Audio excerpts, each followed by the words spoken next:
महाराणा प्रताप की प्रेरणादायक कहानी। परिचय। महाराणा प्रताप भारत के सबसे वीर और महान योद्धाओं में से एक थे।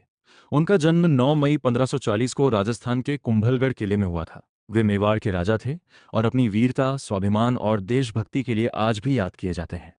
बचपन और शिक्षा। महाराणा प्रताप बचपन से ही बहुत साहसी और शक्तिशाली थे।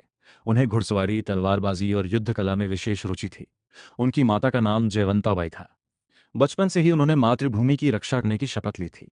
अकबर से संघर्ष। उस समय मुगल सम्राट अकबर पूरे भारत पर राज करना चाहता था। कई राजाओं ने अकबर की अधीनता स्वीकार कर ली, लेकिन महाराणा प्रताप ने कभी हार नहीं मानी। उन्होंने कहा, राजपूत कभी गुलामी स्वीकार नहीं करता। चेतक की वीरता। महाराणा प्रताप का घोड़ा चेतक बहुत बहादुर था। युद्ध के समय चेतक ने अपने राजा की जान बचाई। हल्दी घाटी के युद्ध में घायल होने के बावजूद चेतक महाराणा प्रताप को सुरक्षित स्थान तक लेकर गया। हल्दी घाटी का युद्ध।